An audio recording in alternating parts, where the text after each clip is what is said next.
Hey, so in order to be able to memorize the herniation syndromes that you may encounter both clinically and on exams, uh, I've come up with a pretty quick way to memorize them. So, first thing that you want to do is you want to draw a circle. Then you're going to draw one line at the top, and this is going to be representing the falx cerebri. Then you're going to draw two lines on the side, 1 and 2. And each of these is representing the tentorium cerebelli. So this this is the tentorium, so this would be the cerebellum down here, and then these would be the cortices up here. So you could see like lateral ventricles right here, but we're not going to worry about drawing all of that in. One other thing you want to do is just create a little hole down here, and this is going to represent the foramen magnum. So now there are four herniation syndromes that are important to know for step one. And those four herniation syndromes are a subfalcine herniation, a central transtentorial herniation, an uncal transtentorial herniation, and then also a cerebellar tonsillar herniation. So we'll go through each of those right now.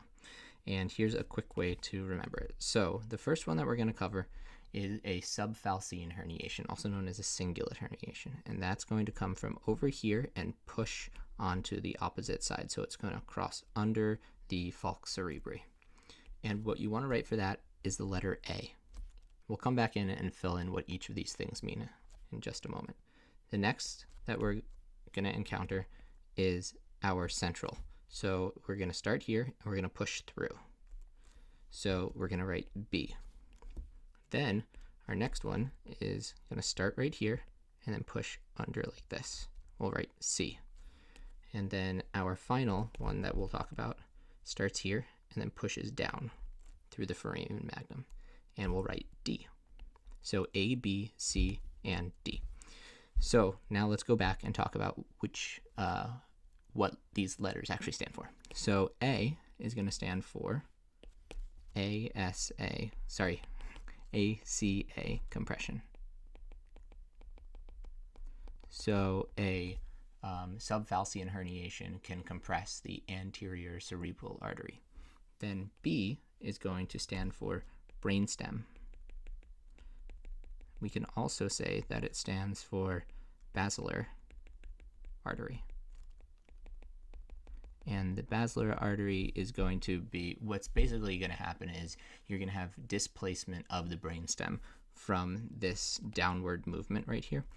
And that's going to lead to the rupture of little branches that come off of the basilar artery called paramedian branches. And they lead to things called Direct hemorrhages. All right, so now we'll go over here to C. So I want you to draw a circle around this and then draw a dot in that circle, and that's going to represent an eye, like an eyeball. And that's because you see a blown pupil with the uncal herniation. So come back here and we'll write in, what does C stand for? Well, coma. And coma is not really specific to just an uncal herniation, but you do often see it in a late uncal herniation. In an early uncal herniation, you see more of the blown pupil. And you also get contralateral hemiparesis, but there's a phenomenon known as Kernahan's phenomenon. So we're going to write, it's actually spelled with a K, but we're going to write it with a C. We'll write Kernahan's.